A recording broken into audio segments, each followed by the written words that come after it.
About a month ago, I made a video about nostalgic childhood shareware games. That video did pretty well and everyone seemed to enjoy it, so why not turn it into a series? So here we are again with 7 cool shareware games that maybe you missed back in the day. As always, I love recommendations and hearing what shareware games you guys enjoy now or when you were younger, so please tell me in the comments. With that, let's go to our first game. Adventures of Captain Comic, released by Michael DeNeo in 1988. As much as I love PC gaming and old school MS-DOS games, it was very clear that in the 1980s, IBM PCs and compatibles were not an ideal gaming platform. The fast motion, smooth scrolling, extensive game library, and affordable price on systems like the NES made it a more attractive option for most gamers, at least in North America. Now, Commander Keen is often credited as being the first PC game to achieve smooth scrolling comparable to console games, but it was not the first Nintendo-style platformer to hit the PC. I can say with a fair amount of confidence that I think The Adventures of Captain Comic is the best scrolling PC platformer from 1988. It may not have scrolling as smooth as Commander Keen, but it was released 2 years prior and has tight controls and great 16-color EGA graphics. Most of the gameplay consists of the standard fare of running, jumping, collecting keys, and shooting some monsters. However, for a free shareware game of its age, Captain Comic has more to offer than you would think.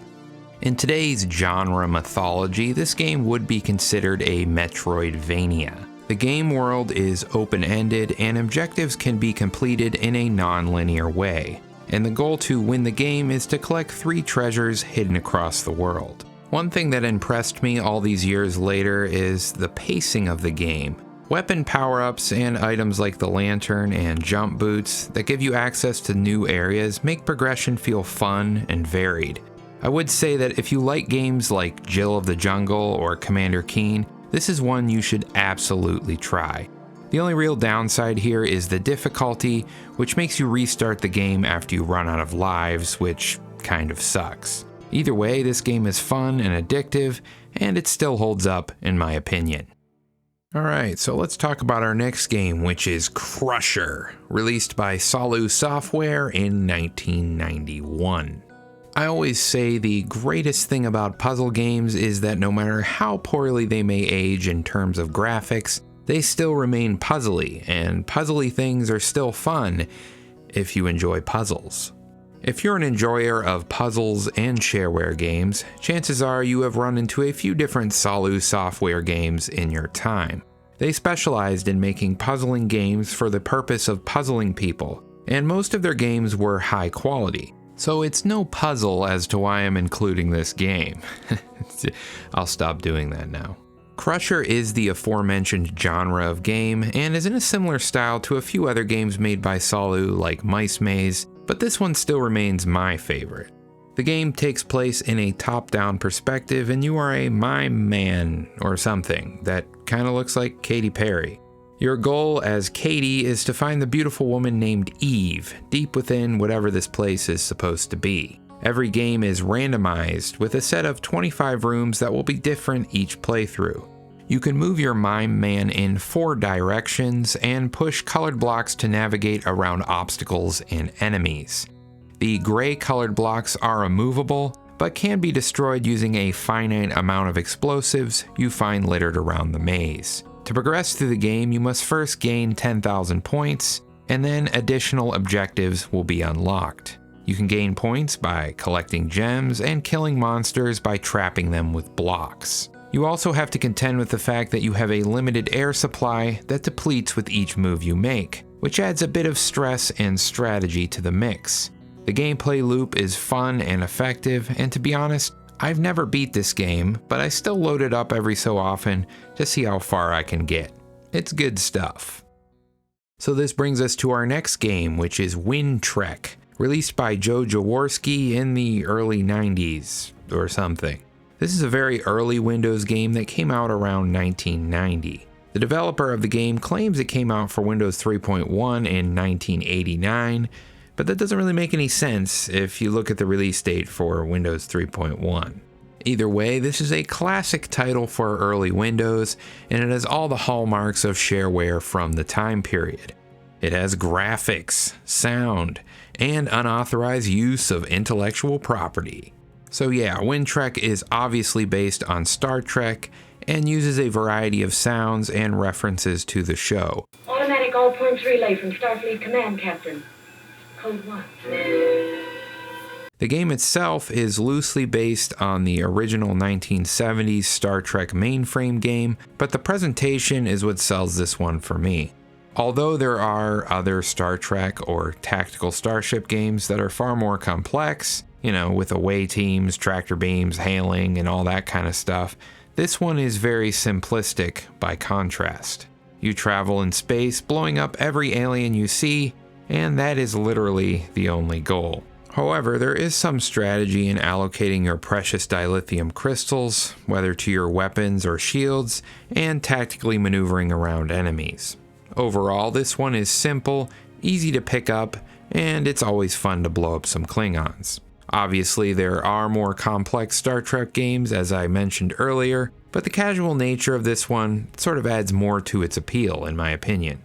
And if you've never given this one a go, now's a pretty good time since there's an enhanced edition that was released for free, and it runs on Windows 10 and 11 no problem. But anyway, let's check out our next game, which also happens to be a bit spacey. OverKill. Released by Epic Mega Games in 1992. I always find it interesting to look at the humble beginnings of massive game companies like Epic and see what they were doing 30-odd years ago.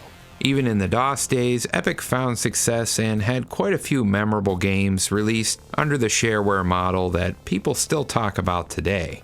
However, I wouldn't count OverKill in that list, as I rarely ever hear people talk about this one. OverKill is a vertical space shoot 'em up that likely lots of people played on release and then probably forgot about forever.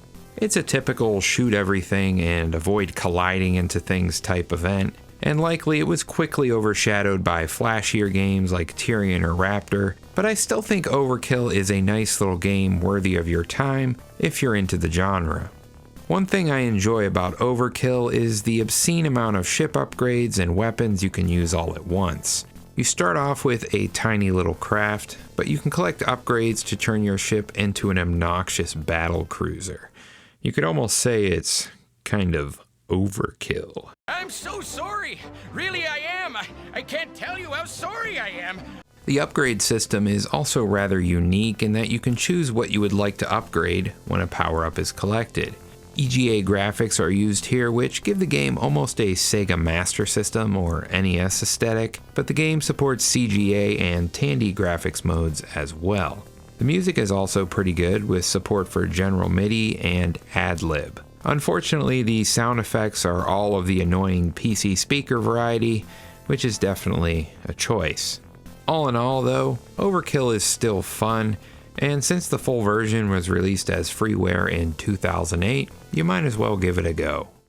So that brings us to our next game, which is Crazy Drake, released by Neurotech Software in 1996. When I first played this game back in 2003 or something, I thought it was a very original game. It wasn't until years later I realized it was kind of a clone of Earthworm Jim, and I was just too dumb to notice. Either way, much like our friend Jim, I feel like Crazy Drake is a good game. If you haven't noticed from the footage here, the game is an action platformer. In addition to platformer stuff like missing jumps and falling to your death, you also have a pistol-like SMG with unlimited ammo that you can aim and fire in every direction with. There are also smart bombs you can collect that will clear the screen of all enemies or do massive damage to bosses. Much like the game it clearly takes inspiration from, the smooth animation, sounds, and music really make it stand out. The game also doesn't seem to be afraid to mix up certain sections with odd mini-games like the water slide portion, balloon rides, or bonus match games that are in the first 3 levels. Like many games that use the shareware model, Crazy Drake uses an episodic format to pretend it's not just a demo. The Shareware version only includes episode 1 that has 3 levels, which is quite lame. Thankfully, the registered version is easy enough to obtain these days and will give you the full 20 levels the game offers. One of the only downsides to this game is the difficulty seems a bit high, especially if you're not great at platformers.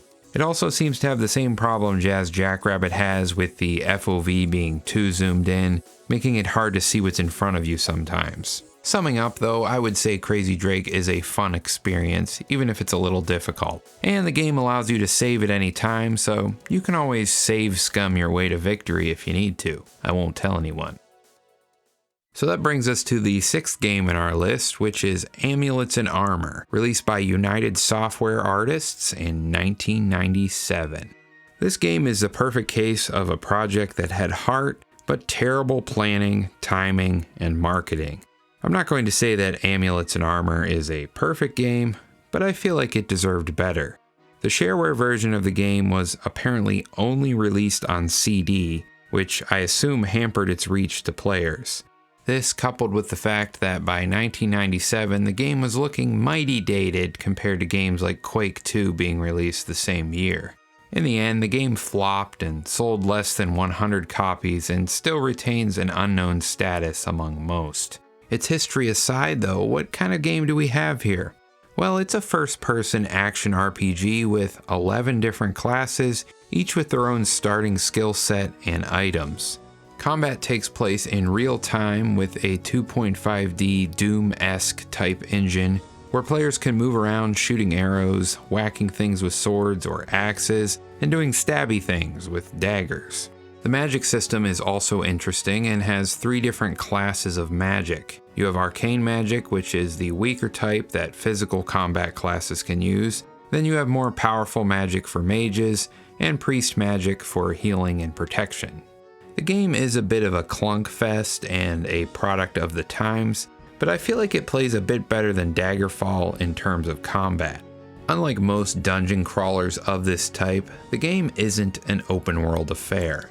Instead, you have a quest selection menu, which will take you on a campaign across a few different maps, with rewards at the end that you can use to buy upgrades and gain experience. Despite not being an open world, there is still plenty of content, and there are 30 levels centered around 7 individual campaigns in the full game. Now, Amulets Armor is fun in single player, but I feel like it really shines in multiplayer mode. Playing through the campaign with a few friends feels like the way the game was meant to be enjoyed. Questing through the game with 4 players, all slaying monsters and collecting loot is awesome, and if you can find another crazy person willing to play an ancient DOS game with you, you're in for a good time. If you do want to give this game a go, it has been open sourced as of 2013 and updated with a modern control scheme. So if you're like almost everyone and never tried it when it came out, this is the best way to play it. So now let's talk about our 7th and final game, which is Dink Smallwood, released by RT Soft in 1997. Many Shareware games in the 1990s like to try and emulate the magic of Nintendo games like Zelda. While for many reasons that is a difficult task, and while many of these types of games just seem like cheap clones, Dink Smallwood had enough variance and personality to be its own thing. If you can't tell from the title, the game doesn't take itself too seriously, and has a sense of humor that I really enjoy. If you like sarcastic humor from Monty Python or the Monkey Island series, you will like the writing here. The world and lore are abound with absurdity, but it has moments of darkness within it as well. The combat of the game is very similar to Zelda, as I alluded to before, but it's quite a bit more gritty than Nintendo would ever allow. However, don't be fooled by the parodic nature of this game, as it's a legit RPG with hours of gameplay within it. There are many screens to explore, side quests, puzzles, secrets to uncover, and NPCs to talk to. The game also gives you the choice to kill off some NPCs you perhaps find annoying or evil, and if you do beat the game, there are many more things to do thanks to the modding community. RT Soft released Dink Smallwood as freeware just 2 years after its Shareware and commercial run, And after some encouragement from fans, the source code was also released. There now exist numerous official tools for creating your own Dink RPG adventure using the engine. Even more surprisingly, people are still using it to make content in 2024. At this point in time, the newest version of the game is Dink Smallwood HD, which is available for free on GOG.com. There are also ports for Android and iOS with the same mod support as the original game. So if you like this kind of retro RPG, give it a go. It's free. So that sums up the list for today. If you want more, I would recommend subscribing to my channel and perhaps checking out my last weird shareware list that also involved the number 7 for some reason.